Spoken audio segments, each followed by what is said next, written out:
चलिए एक नए अध्याय में एक नई कहानी की शुरुआत करते हैं। कहानी है कन्हैयालाल मिश्र प्रभाकर के जीवन से संबंधित, यानी 2024 की जो बोर्ड की परीक्षाएं होने जा रही है, खास तौर पर यूपी बोर्ड के लिए। उस परीक्षाओं में 5 नंबर के प्रश्न पूछे जाते हैं जीवनी से संबंधित। यानी इस 5 नंबर के प्रश्न को हल करने के लिए बेहद ही महत्वपूर्ण हो जाता है कि ऐसे कौन कौन से बिंदु हो सकते हैं जिन पर अगर हम अपना ध्यान आकर्षित करना चाहेंगे तो एक अच्छा उत्तर लिख पाएंगे। यानी कौन कौन से ऐसे बिंदु हैं जिन पर हमें उत्तर लिखना चाहिए। तो सबसे पहले इस एपिसोड की शुरुआत करने से पहले हम बता दें कि इस एपिसोड में हम बातें करेंगे कन्हैयालाल मिश्र प्रभाकर के साहित्यिक परिचय की बातें। उसके बाद हम बातें करेंगे उनकी कृतियों के बारे में, उनकी रचनाओं से संबंधित। उसके बाद उनकी भाषा शैली पर हम बातें करेंगे। उसके बाद उनका साहित्य यानी हिंदी साहित्य में उनका कैसा स्थान है, इस पर बातें करेंगे। और इस तरह से आप अगर उत्तर लिखना चाहेंगे तो एक बेहद ही अच्छा उत्तर माना जाएगा। तो चलिए इस एपिसोड का हम शुरुआत करते हैं। कन्हैयालाल मिश्र प्रभाकर का जन्म 1906 में देवबंद सहारनपुर के एक साधारण ब्राह्मण परिवार में हो गया और उनके पिता का नाम रामादत्त मिश्र था। रामादत्त मिश्र एक कर्मकांडी ब्राह्मण थे और इसके चलते ही कन्हैयालाल मिश्र प्रभाकर की जो आरंभिक शिक्षा थी वो अच्छी तरह से नहीं हो पाई, क्योंकि इनकी आर्थिक स्थिति इतने अच्छा नहीं था।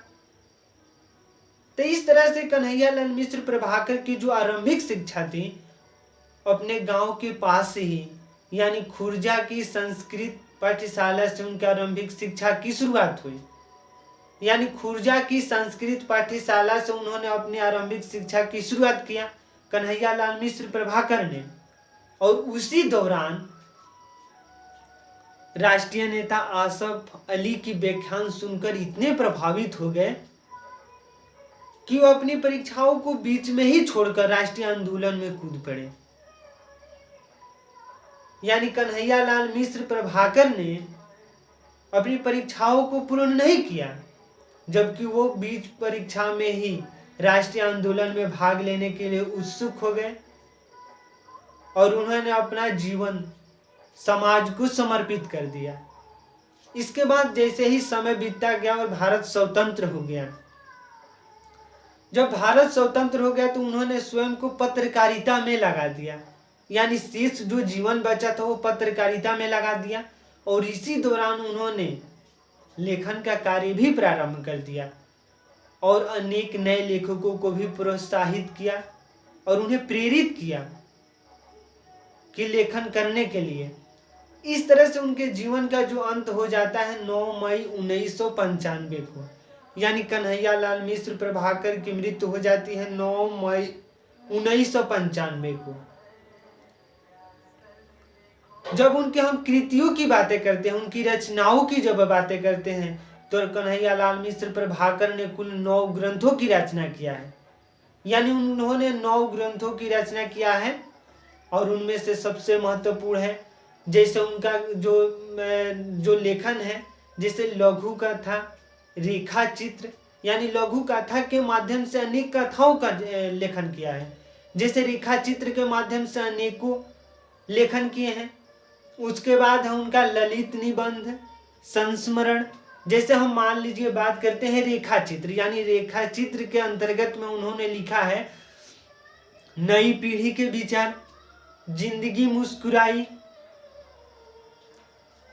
और माटी हो गई सोना। और उसके बाद है जैसे माटी हो गई सोना, अब भूले बिसरे चेहरे। यानी इन्होंने रेखा चित्र के अंतर्गत में 4 रचनाएं किए हैं। जैसे नई पीढ़ी के विचार, जिंदगी मुस्कुराई, माटी हो गई सोना और भूले बिसरे चेहरे। जब उनकी हम लघु कथा की बातें करते हैं, यानी लघु कथा के अंतर्गत में भी उन्होंने रचनाएं किए हैं। जैसे लघु कथा में आकाश के तारे और धरती के फूल। यानी लघु कथा के अंतर्गत में उनकी 2 रचनाएं हैं, जैसे आकाश के तारे और धरती के फूल। जब उनकी हम बातें करते हैं संस्मरण की, यानी संस्मरण के अंतर्गत में उन्होंने दीप जले शंख बजे यानी दीप जले शंख बजे का लेखन किया है। संस्मरण के अंतर्गत में जब उनकी हम बातें करते हैं ललित निबंध के अंतर्गत में उन्होंने लिखा है छड़ बोले कण मुस्कुराए और बाजे पैलिया के घुंघरू। यानी ललित निबंध के माध्यम से उन्होंने कन्हैयालाल मिश्र प्रभाकर ने जो लेखन किया है उस लेखन का नाम है छड़ बोले कण मुस्कुराए और बाजे पैलिया के घुंघरू। तो इस तरह से उनका जो रचना है उनका लेखन है इस तरह से हम आपको बता चुके हैं। जब उनकी भाषा शैली की बातें होती है तो उन्होंने तत्सम शब्दों का प्रयोग किया। यानी कन्हैयालाल मिश्र प्रभाकर ने अपने गद्य खंडों में यानी अपने लेखन के दौरान तत्सम शब्दों के लेखन पर बल दिया है। यानी तत्सम शब्दों का प्रयोग सबसे अधिक किया है कन्हैयालाल मिश्र प्रभाकर ने। उसके बाद उनके मुहावरे और लोकोक्ति ने उनके लेखन को एक जीवंत उदाहरण के रूप में पेश किया है। यानी मुहावरे के प्रयोग से पाठकों को बहुत ही आकर्षित करने का काम किया है। उसके बाद उनकी भावपूर्ण शैली है। यानी उनकी जैसे ही आप रचनाओं को पढ़ते हैं तो भावनात्मक दृष्टिकोण से बेहद ही महत्वपूर्ण भाषाओं का प्रयोग किया है और सरल तथा छोटे छोटे वाक्यों का प्रयोग किया है अपने लेखन के दौरान। और शायद यही कारण है कि कन्हैयालाल मिश्र प्रभाकर इतने प्रसिद्ध गद्यकार के रूप में हमारे बीच में उपलब्ध है। उनकी जो रचनाएं हैं जब उनकी हम बातें करते हैं हिंदी साहित्य में उनकी स्थान यानी हिंदी साहित्य में उनका जो स्थान है इसलिए प्रसिद्ध है क्योंकि वो मौलिक प्रतिभा संपन्न गद्यकार थे। यानी मौलिक प्रतिभा को विशेष तौर पर ध्यान देते थे और उसी के लिए वो प्रसिद्ध भी हुए। उन्होंने मानव मूल्यों के सजग तरीकों से प्रयोग किया है। यानी उनकी भाषाओं में मुहावरे लोकोक्तियों जैसे इस तरह से जो प्रयोग किए हैं वो निश्चित तौर पर उन्हें हिंदी साहित्य में एक अलग स्थान प्राप्त करने के लिए मौका देता है। तो इस तरह से हम कन्हैयालाल मिश्र प्रभाकर के जीवन से संबंधित कुछ तथ्यों को जाने और इस तरह से शायद आप उत्तर लिखना चाहेंगे तो एक अच्छा उत्तर माना जाएगा। तो आज के इस बेहद ही खास एपिसोड में बस इतना ही।